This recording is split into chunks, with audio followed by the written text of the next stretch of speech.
Bienvenue dans ce nouvel épisode du Club Échangiste. Alors cette semaine, je suis pas parti à la rencontre d'une personne, mais de deux personnes, un duo, Florian et Romain de Mentorimo. Alors c'est deux personnes qui m'accompagnent dans mon investissement immobilier. En fait, je me suis rendu compte que investir dans l'immobilier, c'était beaucoup moins naturel pour moi que de créer des business en ligne. Et voilà, le coaching, le mentorat, c'est quelque chose qui permet d'aller plus vite. Donc j'ai fait appel à eux. Et ce qui m'intéressait dans leur parcours, c'est surtout, voilà, à 28 ans, comment réussir à devenir investisseur immobilier sans un apport conséquent et juste en maîtrisant le marché, le off-market, l'achat-revente, tous ces éléments qui me fascinaient pas mal. On va échanger de tout ça ensemble. Alors je vous laisse et bonne écoute. Alors bienvenue les gars dans le club échangiste. C'est une première pour vous? Ouais, c'est la première fois qu'on échange comme ça. Yes, top. Euh, Moi, ce qui m'impressionne pas mal dans votre parcours, c'est devenir investisseur immobilier si jeune, ça m'étonne. Donc, on va essayer de voir un peu comment vous en êtes arrivé là. Et surtout, j'aimerais que vous puissiez d'abord vous présenter tous les deux, Florian et Romain, et comme ça, les gens pourront apprendre à vous connaître un petit peu plus. Ça marche. Écoute, moi c'est Florian, donc j'ai 28 ans. Je suis de Quimper, du Finistère, tout au bout de la Bretagne.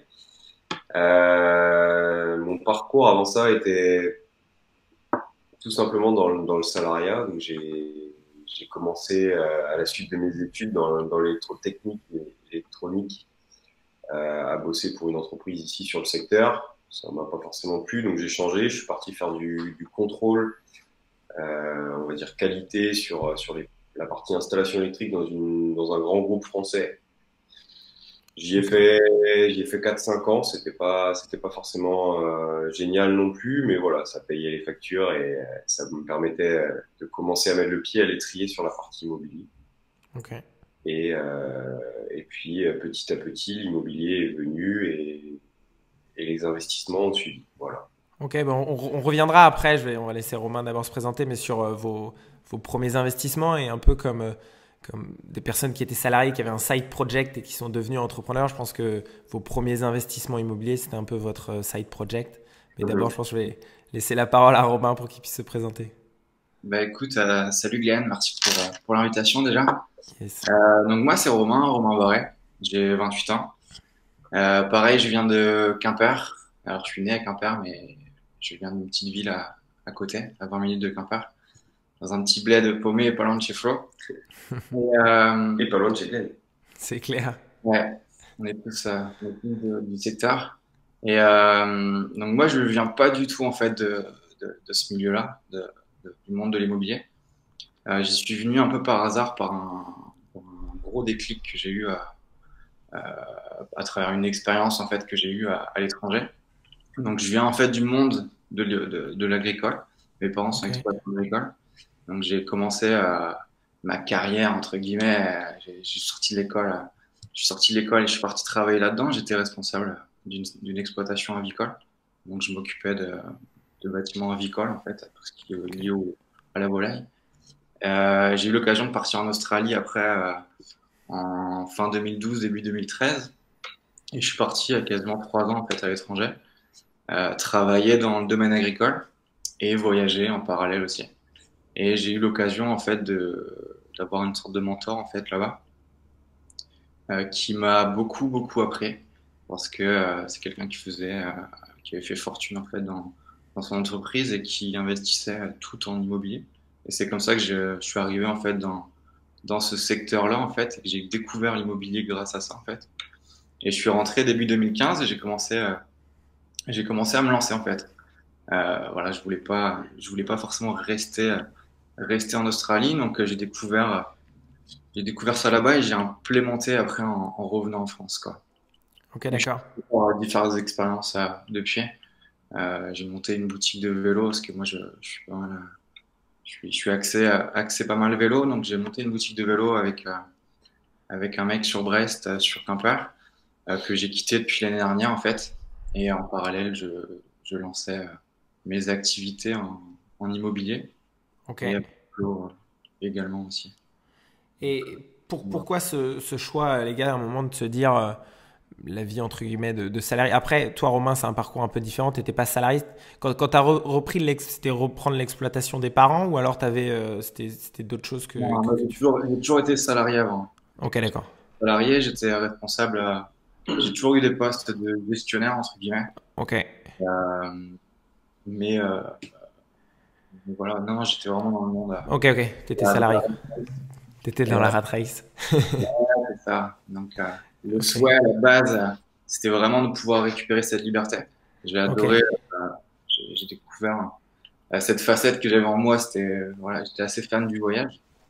Donc, je voulais vraiment créer cette liberté et pouvoir me dire que je suis pas forcément obligé de retravailler demain si je pars 6 mois à l'étranger dans le pays où je vais. Donc, ok. voilà, vraiment créer Et, cette liberté. et cette première expérience là de créer un magasin, tu l'as fait comment? C'est un point que je connaissais pas du tout de toi. Comment ça s'est passé? Ça a été une association. T'as géré le magasin un peu ou c'était juste de l'invest? Ça s'est passé un peu comment? Non, non, j'étais gestionnaire aussi, j'étais Ok, salarié ok, j'ai d'accord. j'avais pas de billes dedans, j'étais Ok, pas d'accord. dans le projet. C'est une boutique qui fait que du vélo électrique. Ok, Euh, donc j'ai commencé sur Brest en fait quand je suis rentré direct au début au courant 2015 là. Et, euh, et j'avais vu que je venais de Quimper et que je savais que sur Quimper il y avait rien dans le domaine du vélo électrique et que c'est mhm, quelque chose qui est en pleine explosion. On a ouvert sur Quimper voilà, peut-être 6 mois après mon arrivée. Et j'étais tout seul en fait dans le truc. Et puis l'entreprise a pris et ok. ça fonctionne très bien aujourd'hui. Donc c'est super. Top, hyper cool. Peut-être revenir un peu sur vos premiers investissements immobiliers. C'est vrai que moi je suis un peu dans cette optique-là et c'est aussi pour ça que je vous ai rencontré. C'est vrai que je me suis rendu compte que lancer des business dans le digital, c'est quelque chose qui est assez naturel pour moi et c'est quelque chose que j'aime faire. Pour autant, l'immobilier, c'est quelque chose où j'ai beaucoup plus de difficultés, plus de difficultés à me lancer. Et c'est vrai que donc, je vous ai rencontré pour ça. Aujourd'hui, vous êtes mentor IMO, investisseur immobilier. Mais avant d'arriver à ce stade-là, ça a été quoi vos premiers investissements immobiliers? Est-ce que c'est vrai que quand on voit des jeunes investisseurs immobiliers, on a presque l'impression qu'ils sont rentiers. Alors, est-ce que vous êtes rentier ou pas, les gars? Et comment vous avez commencé? Est-ce qu'on peut commencer avec un petit capital? Bien sûr. Bien sûr. Moi, j'ai commencé personnellement par ma résidence principale. Ok, Ça reste de l'investissement immobilier. Tout le monde peut le faire, tout le monde sait le faire. Après, il faut poser les chiffres et voir si c'est intéressant de la faire ou pas. Mais tout le monde peut commencer, même avec 0, 1000, 2000 euros de côté. Hein, il y a aucun souci. Il faut trouver un projet cohérent. Ça, c'est pas un problème. Après, ok, pour le reste, derrière, moi, j'ai continué sur des petits appartements que je loue en meublé étudiant. C'est une ok, stratégie parmi tant d'autres. C'est une stratégie qui permet d'avoir, alors certes, un petit peu de turnover, mais aussi une garantie en termes comment dire, de caution, parce que les parents, pour les étudiants, se portent à 100% du temps hmm, cautionnaires. Donc voilà, c'est assez sécuritaire et on peut, avec une belle décoration, augmenter facilement le prix des loyers. Voilà. ok. Et toi, Romain, t'as commencé comment? Vous aviez un cash important pour commencer? C'était quoi? C'était le cash peut-être que vous avez fait quand vous étiez salarié? Vous avez Alors des moi, chiffres? Il y a pas de tabou dans un club échangiste, les gars. non, bien sûr. Non, non, moi j'ai commencé de zéro. En fait, Ok, j'ai commencé en 2015. Je suis revenu, il me restait quasiment rien. Tu vois, il me restait quasiment 20 000 euros de côté. ok, Je gagnais très bien ma vie en Australie, mais le voyage coûte très cher. Euh, donc, euh, donc voilà, j'ai tout dépensé en voyage. Et je suis rentré avec quasiment rien en fait. Et j'ai vu une faille en fait sur le marché en France. C'est-à-dire que quand je suis rentré en France, je savais exactement quelle stratégie aller. Je pense que l'immobilier aujourd'hui, c'est ça le truc, c'est qu'il faut vraiment le voir comme une entreprise. Et, euh, et quand tu bâtis une entreprise, tu as une sorte d'offre. Tu as un client derrière et tu bâtis par stratégie en fait. Et moi, j'ai eu l'occasion à Perth, en Australie, de voir que la colocation, ça marchait bien. Et qu'en France, c'était méconnu en fait il y a 5 ans de ça. Alors aujourd'hui, on sait que la colocation, voilà, on en voit un peu partout, tout le monde en fait. Donc j'ai commencé par ça en fait. J'ai cherché des biens en fait qui pouvaient des T3 que je pouvais modifier en T4. Donc on passait de 2 à 3 chambres. Donc voilà, j'ai commencé par un appartement. J'ai eu l'occasion, j'en ai acheté deux en fait pour commencer, parce que les aléas font que voilà, tu visites un bien, tu fais une offre, tu as une contre-offre, tu la refuses, tu vas visiter en attendant, tu refais une offre. Et donc, voilà, je me suis retrouvé par acheter deux biens d'un coup. Ok. J'en ai acheté un troisième. Après, j'ai acheté. Donc ça marchait bien, tu vois. On était Et- sur des apparts qui généraient entre 5 et 700 euros de cash flow net. Ok. Forcément. Quand Et vous parlez de cash flow, peut-être il y a des gens qui sont pas forcément avertis sur l'immobilier. Concrètement, un cash flow de 500-700 euros, qu'est-ce que vous entendez par cash flow? bénéfice net. Ok. C'est-à-dire hors impôt, vous enlevez les impôts, vous enlevez tout. Net, Ouais. ouais. Ok.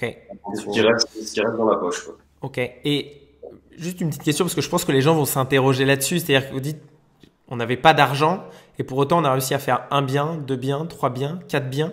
Euh, c'est quoi? C'est les banques vous faisaient confiance? Parce que vous avez dû mettre un petit apport au départ, même je sais pas, de 5 000 euros ou vous Non, avez non, tout fait financer? non, non. Après, moi, sur ma résidence principale, j'ai mis de l'apport parce que voilà, j'étais encore totalement novice. Ouais.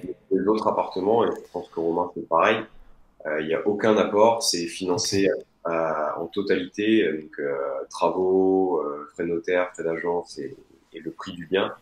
Et donc, c'est la banque qui nous finance, qui nous suit sur ces projets-là, en fait, Hmm. en totalité. Là, j'ai jamais mis un seul centime en fait de, de mon propre cash dans ces Ok. investissements. Ok. C'est un levier. Aujourd'hui, il faut voir l'immobilier en fait. Tout dépend de ce qu'on fait dans l'immobilier, hein. Mais sur de l'immobilier locatif, il faut voir ça vraiment comme un levier aujourd'hui. Un levier bancaire en fait. Ouais, complètement. Non, mais je suis totalement d'accord. Même si c'est vrai qu'on entend de plus en plus que les banques là, après cette crise du Covid-19, sont un peu plus réticentes. Je pense qu'il y a encore des belles opportunités à Non. faire. Et, Ouais, Ouais, bien bien sûr. sûr. Il y en aura toujours. Avec un bon dossier, voilà, ça Hmm. se fait. ouais, puis si on se fait accompagner par les bonnes personnes, ils nous trouvent des super biens. Hein. Voilà. Tu m'as parlé des biens à 15K là, Flo, j'attends le retour. Ah ouais, ouais, J'en parle ici, comme ça tu es obligé de me les proposer. non, mais j'ai entendu ça, donc je vais essayer de creuser Yes, non, mais c'est top et c'est aussi pour ça que je fais appel à des mentors comme vous. C'est parce que j'ai appris aussi qu'à un moment, il fallait savoir se faire coacher ou mentorer. On peut être bon dans quelque chose, mais on peut pas être bon partout. là. Donc, faut pas hésiter là-dessus. Donc là, on est à un stade où vous investissez encore à titre perso. Vous n'êtes pas encore structuré. À un moment, vous passez le cap, vous dites, c'est une vraie entreprise. On va s'associer. Parce que là, à cette époque-là, vous vous connaissiez pas encore. Vous vous Non, connaissiez, mais vous étiez pas associés, c'est ça? on se Expliquez-moi connaissait un peu déjà ça. parce qu'on était au collège ensemble.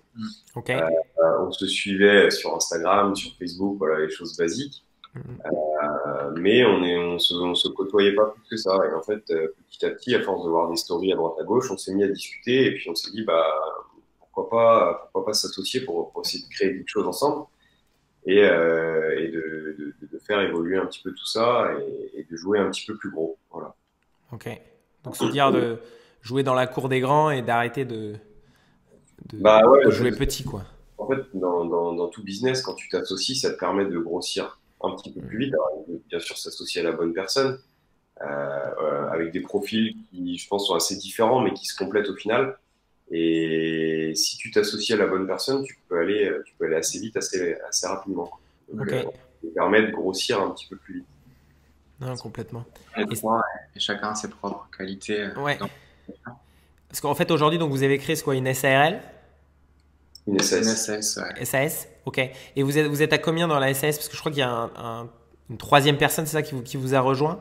Est-ce que vous Ouais. pouvez expliquer un peu la complémentarité peut-être de cette troisième personne et expliquer un peu peut-être votre vision sur cette société, comment on peut créer une entreprise dans l'immobilier aujourd'hui?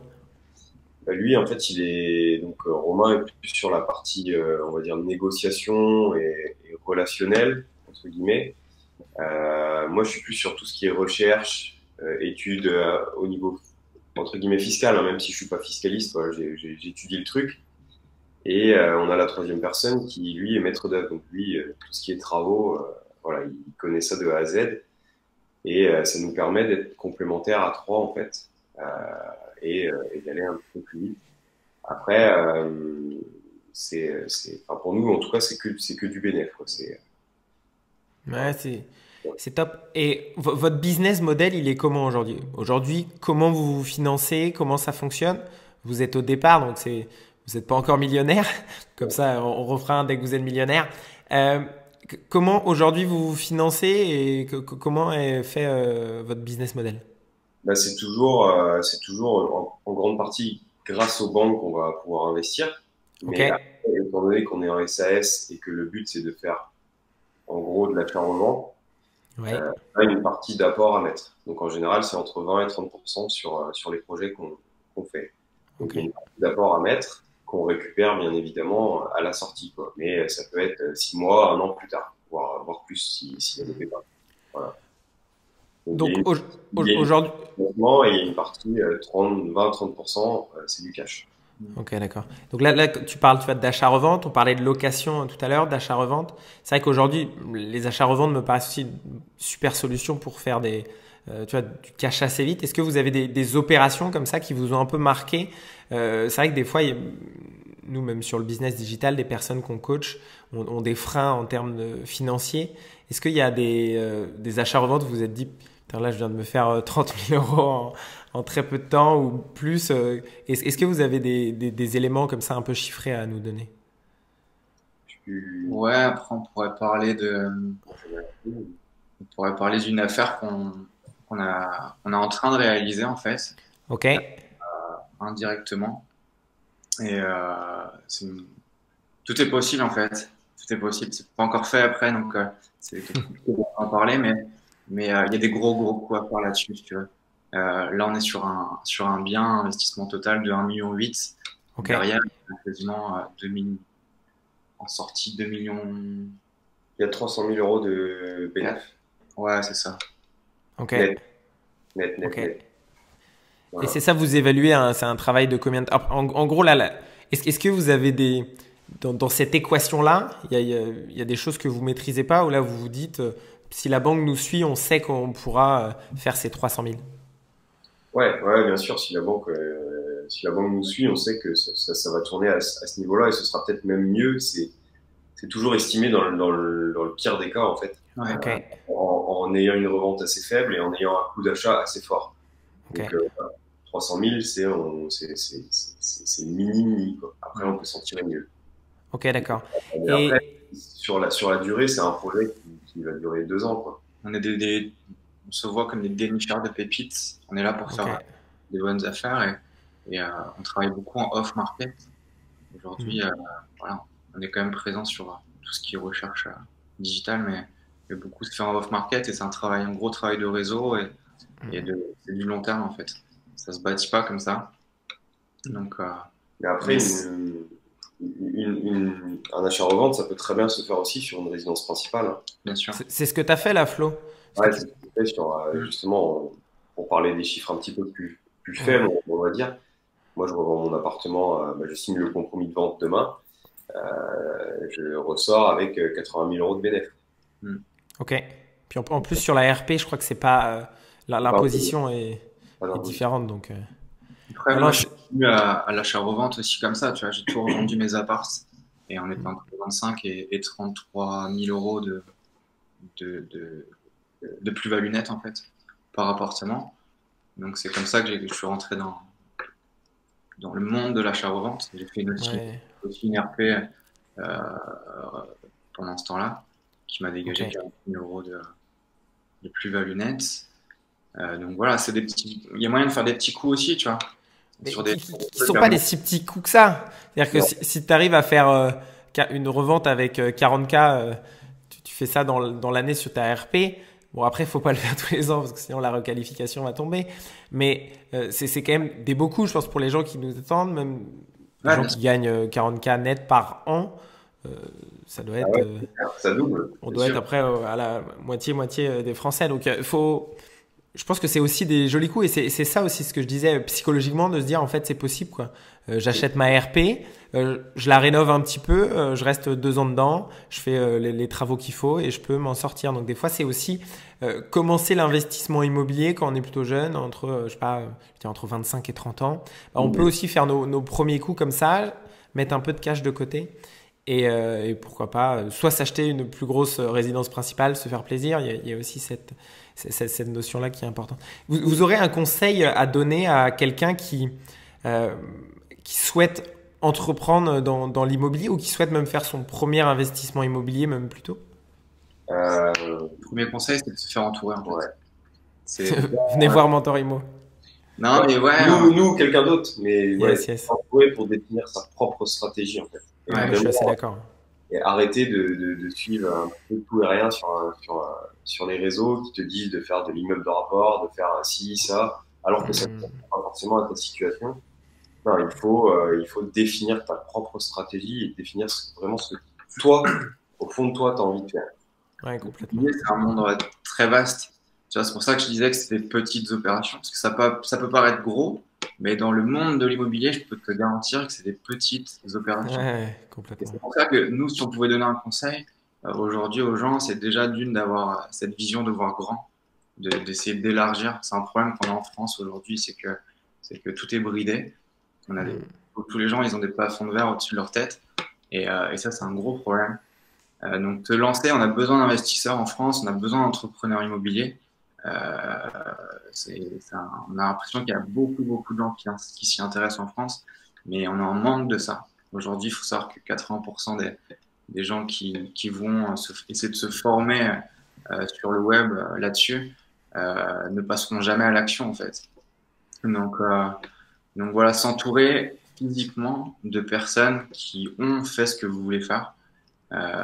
Donc ça passe à travers le mentorat, le coaching, tout ce que vous voulez, que ce soit nous, que ce soit d'autres personnes. Mais c'est hyper important parce que ces personnes-là vont pouvoir vous apporter déjà une sorte de vision et vous guider vers ce que vous voulez faire réellement et ce que vous êtes. Voilà, comme je le répète, il y a plein de stratégies possibles en immobilier.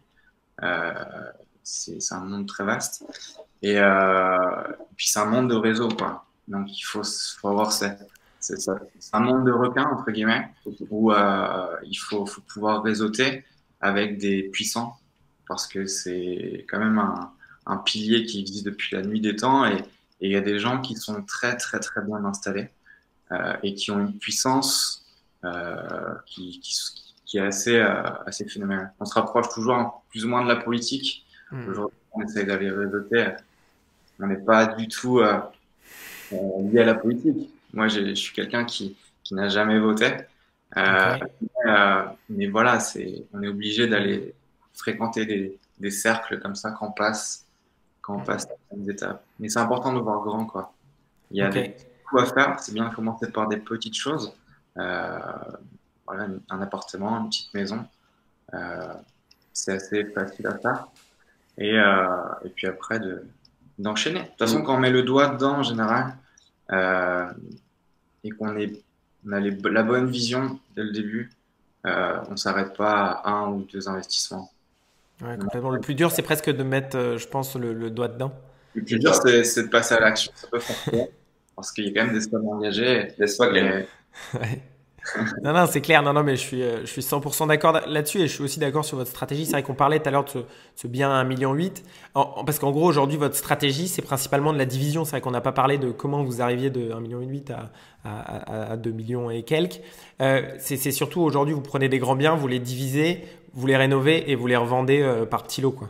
Ouais, c'est ça. Okay. Le but, c'est diviser pour mieux régner, entre guillemets. Mais ouais, c'est un peu ça. Là, c'est une grande bâtisse qui va être découpée en 9 lots. 9 lots. Okay. Et derrière, tu... Ah, sur le... Oui, ouais. 7 lots. 7 lots. Ouais. Et derrière, tu ressors avec un billet de 300 000 euros net. Et après, il y a une deuxième maison qui, là, qui sera divisée en 9 lots. Ok. Parce que revendre un studio qui fait quoi, 25-30 mètres carrés grand max, c'est plus intéressant en termes de prix au mètre carré que de revendre un grand 3 T4, quoi. Selon l'emploi, bien sûr. Mais on le voit quand on investit que le prix au mètre carré, plus c'est petit, plus le prix au mètre carré est élevé. Donc si on arrive à acheter quelque chose de plus grand et le diviser, je pense que c'est un peu la stratégie dans laquelle j'essaye aussi de me positionner et d'essayer de trouver des biens comme ça. Donc, Ouais, carrément. non, non, mais Quand on démarre, de se lancer sur des choses assez simples à faire, commencer par un appartement, débloquer des sortes de barrières, des sortes de peurs. Et après, voilà, rien n'empêche de switcher de stratégie. Moi, j'ai commencé par la colocation, ça a très bien marché. Et si j'ai tout revendu, c'est pour switcher en fait. C'est pour ok, passer à un next level. C'est comme si tu carrément. créais une entreprise et que tu la revendais en fait pour, Ouais. pour passer vers Pour refaire une autre pour entreprise. refaire une autre boîte quoi. C'est Ouais, non, exactement. je trouve que c'est un bon, c'est un bon parallèle. Est-ce que là, on parle un peu de vos réussites, de votre parcours, mais si on se fait mentorer, c'est aussi pour éviter les erreurs peut-être que vous avez pu faire. Est-ce que vous en avez fait? Vous avez été bon dès le départ. C'est quoi les petites erreurs que vous avez pu faire et que demain vous faites éviter à vos élèves? Moi, j'ai mis de l'apport sur ma sur mon premier achat. Voilà. Ok. C'est une des plus grosses erreurs. J'aurais pu faire 100 en fait, mais étant totalement novice, j'ai mis de l'apport. Voilà. Moi, mon erreur principale, c'est sur les travaux. Ok. Commencer avec des gens pas forcément sérieux. Ça m'a permis de faire des super coups, mais voilà, il faut professionnaliser la chose des fois. J'ai commencé par filouter un petit peu au début et, Quand tu dis filouter, c'est quoi? C'est faire des choses au black, c'est ouais, c'est ça. J'ai travaillé avec des Roumains au début, sur mes premiers ok. investissements, par connaissance, hein, je connaissais. Ouais. D'ailleurs, on s'est recroisé avec Flo parce qu'on voilà, on fréquentait un investisseur qui est assez implanté sur Quimper et qui lui travaillait avec une équipe de Roumains. Donc voilà, c'est des petites erreurs comme ça, mais après c'est jamais des grosses erreurs qui nous ont coûté très cher. Une sorte de voilà, c'est des petites erreurs. Non, parce que Ouais. même pour l'apport, tu vois, au final, on peut considérer ça comme une erreur, mais si le jour où tu revends, tu le récupères. C'est ça. Donc voilà, ta rentabilité Ouais, par non, rapport c'est à sûr. l'argent que tu auras mis et l'argent que la banque t'aura prêté à côté, au final, c'est infime. Ça va peut-être être 2% du prix du bien ou Bien sûr. que dalle. Puis c'est vrai que ça dépend aussi des situations. Moi, je sais que aussi pour ma RP, là où je suis, j'ai mis un peu d'apport parce que j'avais un peu de cash de côté. Ça me permet de réduire mes mensualités et de faire d'autres coûts à côté. Ouais. Donc, bon, après, l'un dans l'autre, c'est aussi pour ça qu'on entend beaucoup de choses sur Internet et que des fois, de relativiser et d'avoir un coaching ou un mentorat personnalisé, bah, ça aide vraiment, quoi. Moi, je sais que j'ai suivi beaucoup de formations en ligne avant de vous rencontrer. Et je savais plus où aller, quoi. Un jour, je voulais faire de l'Airbnb, l'autre, je voulais faire de la coloc, et après, je voulais faire de l'immeuble de rapport, et à la fin, À la fin, tu fais rien. tu fais rien, ouais. Et en fait, les conseils que je donnais à des gens dans le digital, je reproduisais les mêmes erreurs, tu vois, sur l'immobilier. Et Ouais. tu vois, c'est marrant, mais on se rend compte que dans l'entrepreneuriat, ouais, il n'y a pas de se faire coacher dans tous les cas, ça aide à passer au next level, et l'investissement qu'on fait au départ est infime comparé au temps qu'on gagne et à ce qu'on crée pour demain, quoi. C'est ça. J'avais une petite question plus presque personnelle. C'est vrai que moi, je vois les investisseurs immobiliers. Pour moi, dans la tête, un investisseur immobilier, il a une cinquantaine d'années, il vient de faire un cash out d'une boîte à plusieurs millions et il a investi tout et maintenant il vit tranquillement sa vie. Vous avez fait le choix, vous avez quoi, peut-être 27 ans à l'époque, 26, 27 ans de se mettre dedans. Ça a été quoi le regard de votre famille là-dessus? Et est-ce que le regard a un peu changé maintenant qu'ils voient que vous n'êtes pas à la rue et que ça a l'air de plutôt bien fonctionner? Moi, je leur dis pas forcément que je suis investisseur immobilier. Ils savent pas ce que tu fais?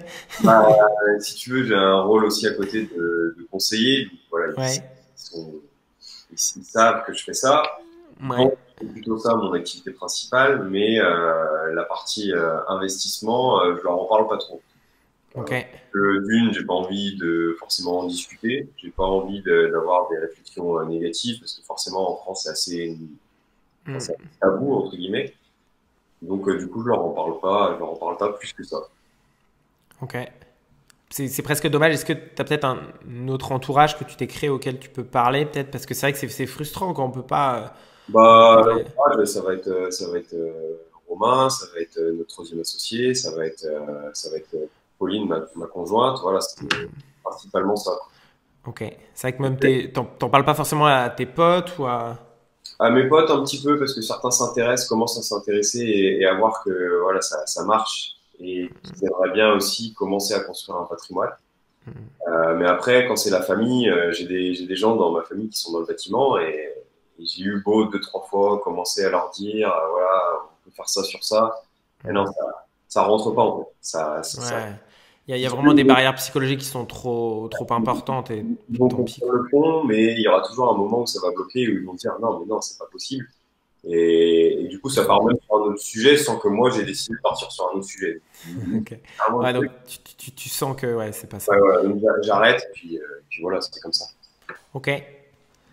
Et toi, Romain, parce que tu as des parents qui sont agriculteurs, Ouais. donc peut-être qu'ils ont aussi un peu cette fibre-là. Moi aussi, je viens d'un milieu agricole et je sais que l'investissement est important pour mes parents. Je sais pas pour toi comment ça fonctionne. Bah, moi, ça a été l'entourage, c'est un peu plus facile. J'arrive à parler vraiment de tout avec eux. Et Ok. j'ai toujours su que j'avais cette fibre entrepreneuriale parce que mes parents sont entrepreneurs aussi. C'est des investisseurs aussi parce que voilà, il y a, on a l'impression que tous les paysans sont des bouseux. Mes parents, ils Ouais. investissent des millions dans leur société. Et, euh, Mhm. et voilà, la rentabilité n'est pas du tout la même qu'en immobilier, certes, et c'est très très dommage parce que c'est Mhm. eux qui nourrissent le monde, il faut pas l'oublier. Mais non, non, l'échange est super facile. Ok. J'ai toujours su, tu vois, moi j'ai toujours eu cette fibre-là. À 15 ans, je vendais des poulets autour de chez moi. J'ai toujours ce côté-là, donc ça les étonne pas en fait. Et en Ok. fait, Top. un peu transformé d'Australie, ça a totalement changé ma vie, tu vois. Et non, non, ils sont pas du tout étonnés. C'est facile d'en parler avec eux, ils comprennent. Ils ont pas franchi forcément le cap de ça parce que voilà, ils sont pas forcément intéressés par ça. Ils ont pas besoin de ça non plus. Donc, Mhm. donc chacun. Ok. Non, mais c'est Mais vrai que ça peut vachement aider. ouais, Est-ce que je sais pas si vous avez tous les deux des copines. Bah, pour Flo, je sais. Est-ce que ça n'a pas été complexe ce côté parce que de dire investisseur immo, il y avait un vrai risque. Vous avez pris un vrai risque. Est-ce que de ce côté-là, du noyau très proche, Non, pour moi, enfin, il n'y en a jamais eu en tout cas. Ok, top. Puis, Non, c'est vrai que c'est important parce que c'est des questions qu'on se pose. Après, peut-être de le faire jeune, sans enfant, sans des prêts sur le dos et tout, c'est, je pense, beaucoup plus simple à faire. ouais, Investissez jeune, ouais, lancez-vous jeune parce que on n'a pas besoin, on n'a pas des besoins financiers ou en tout cas quand on commence, on a beaucoup moins de besoins financiers que plus ça va, plus on a de besoins financiers et c'est ça. plus bah, on a envie de plus. Donc, On a un peu plus de temps aussi, parce que si on a des enfants, il faut aussi s'occuper de ses enfants. Et je te l'immobilier, dirai ça dans un mois. l'immobilier, ça paraît facile comme ça. On parle de chiffres à 40, Mm. 200, 300 000 euros sur certaines opérations. Mais ça prend du temps. Tout ça, ça prend du temps. Hein. C'est clair. Ça se fait pas en un claquement de doigts faut comme être ça. patient. Ouais. Il faut être patient. Et il y a du boulot, il y a des travaux, il faut gérer les artisans, il faut gérer les plannings. Enfin voilà, non, c'est hyper complexe. Ok. Et ça se fait, ça se fait. Donc, Ouais. quand on a entre 20 et 28 ans et qu'on n'a pas de gamin, ouais, c'est peut-être le moment de commencer à actionner, en tout cas, de commencer à un patrimoine. Faut être Ouais, en c'est clair. avec, Même, avec son entourage en fait. C'est vrai que la personne à qui vit avec vous, il faut elle comprenne ce que vous faisiez en fait. C'est ça. Et, non, je suis totalement d'accord. Là, vous parliez d'un planning assez dense. C'est quoi un peu maintenant que vous êtes entrepreneur, votre journée type? Je sais que Flo m'étonne toujours par ses levées à 6 heures, sa méditation et ses bouquins. Est-ce que vous pouvez me parler un peu peut-être de la différence que vous avez tous les deux dans votre journée type ou vos routines en tout cas, ce qui peut aider peut-être d'autres entrepreneurs à avancer et à être plus efficaces? Il n'y a pas trop de journée type en soi. J'essaye d'avoir des routines matinales assez types, on va dire, mais après, ça dépend s'il y a une visite à prévoir, ça peut très bien être le matin ou l'après-midi, selon comment le vendeur sera disponible. Après, on peut passer au bureau, mais non, j'ai pas Ouais. Mais c'est quoi tes routines du matin concrètement? Ouais, C'est- c'est- j'essaye d'appliquer le Miracle Morning qu'on Ok. a peut-être pour certains pu lire. Peut-être que toi aussi, Glenn, tu l'as lu, je sais pas. Non, pas du tout. Je savais que c'était pas mon truc. Donc, pourtant, je me lève assez tôt, mais je sais que dès que je me lève, j'ai envie de bosser, quoi. J'ai pas Ouais, du tout envie de méditer, lire. Je suis assez voilà. apaisé comme ça. Je sais mais je sais que pour certaines personnes, ça fait vachement de bien. Et des fois, peut-être qu'un jour, j'en aurai besoin. Mais je sais qu'aujourd'hui, si je me lève et tu vois, je commence à prendre du temps, méditer, je me dis putain, mais non, je réponds à mes mails, je commence ma journée. Et j'ai envie tout de suite d'être dans le dur. Dès que j'ai fini mes chocs à pic, bien sûr, mais d'être dans le dur tout de suite. Il y a des priorités quand même. Je sais pas toi, Romain, est-ce que vous mettez des choses en place comme ça dans votre journée, des routines pour essayer d'être efficace? Ben, moi, j'ai tellement un cerveau qui fuse dans tous les sens, Mhm, plein d'idées, que j'étais obligé de canaliser mon énergie en fait. Et, mhm. et ça passe par la routine du matin. Alors, je suis pas en mode miracle morning, j'arrive pas à le tenir en faisant plein de choses, plein d'étapes. Mais moi, je commence tous les matins en fait par méditer et faire un peu de sport, tout simplement. Ok, ce qui est Et déjà bien. ouais, ça me prend, tu vois, une petite heure. Mais c'est instinctif, je m'en rends plus compte en fait. Et, Ok. mais c'est important, tu vois. Pour moi, en tout cas, c'est Ouais. important de me poser et après de faire la journée aussi. Il faut pas se disperser trop. Moi, j'essaye de me focaliser sur une chose, tu vois, de faire des séries avec des pauses pour pas me crever en fait à la fin de la journée. Ouais, c'est sûr. On Ça, a je pense plein que c'est un bon conseil. donc voilà, on a Mentorimo aussi à gérer à côté. Euh, Mhm. on a l'immobilier qui nous prend énormément de temps. Donc voilà, les journées sont assez complètes. Donc c'est important de bien la commencer la journée. Moi, je prends jamais de petit déj le matin, pas de choc à pic. Oh là Euh, là, ouais. c'était- quelle erreur. Là, j'ai arrêté les chocs à pic. J'ai passé l'âge. Ouais, c'est vrai. Non, mais un jour, je dois grandir. Mais bon, je sais pas quand. Peut-être quand je vais devenir papa, là, je vais devoir me dire. On verra bien. Là, c'est vrai qu'on on a quand même parlé beaucoup d'immobilier. Et moi, je trouve que c'est quelque chose qui est hyper intéressant, même pour des gens qui sont entrepreneurs ou salariés, peu importe. C'est une bonne étape pour demain commencer à avoir un peu plus d'argent, à faire travailler cet argent surtout. Des gens qui veulent rejoindre Mentor Imo, ça se passe comment qu'est-ce que vous faites dans cette partie plus mentorat? Ben, on accompagne les gens sur une année, en fait. On Ok, les accompagne dans la définition de leur stratégie, dans leur recherche. Donc c'est vraiment du mentorat. On est là pour leur donner des conseils et les aider à passer la vitesse supérieure, en fait. Et dans cette année de mentorat, il y a 12 sessions privées où voilà, la personne arrive avec son projet ou sa recherche et nous, on l'aiguille et on précise un petit peu le truc pour qu'elle aille un peu plus vite. Voilà. ok. Dans Ouais, le, non, c'est. dans le but, évidemment, de passer à l'action dans l'année, quoi, d'acheter un, deux, voire trois ou quatre biens. Je pense que Ouais, sans vouloir vendre ce qu'on est en train d'essayer de proposer, euh, je pense que c'est la meilleure offre qui est sur le marché francophone aujourd'hui. Là, ok. parce qu'aujourd'hui, ça n'existe pas, le mentorat. On a essayé de mixer en fait plusieurs facettes de l'apprentissage et du partage. Parce que le mentorat, faut pas l'oublier, c'est du partage, c'est un partage d'expérience beaucoup. Ça évite, voilà, ça permet aux personnes en fait qui vont arriver chez nous de voir certaines choses et d'éviter certaines erreurs ou d'éviter certaines stratégies. Et, euh, et comment dire, et on a essayé de le mixer en fait avec faire un effet de groupe pour travailler déjà à plusieurs. On commence par une sorte de mentorat. Après, il y a vraiment un mastermind derrière tout ça aussi. Voilà, on a des immersions. C'est assez cool. Ouais. Voilà. On est tout le Non, temps mais en 4 aussi disponible pour nos clients. Donc, euh, donc voilà. non, c'est vrai que je le conseille aussi. Je vous ai posé la question, mais c'était surtout pour les personnes qui nous écoutent parce que je connais un peu et maintenant je fais partie aussi de votre mentorat, mastermind, tout ça. Et je trouve ça hyper intéressant. Et je pense que si j'avais pas fait le pas de venir vous voir, j'aurais pas pu voilà, aller un peu plus vite, structurer ma stratégie. et de me dire d'avoir 3, 4, 5 biens. C'est possible, mais c'est beaucoup plus facile en tout cas quand on se fait entourer par des mecs comme vous. Et vraiment merci parce que vous êtes toujours disponible et c'est hyper cool là-dessus.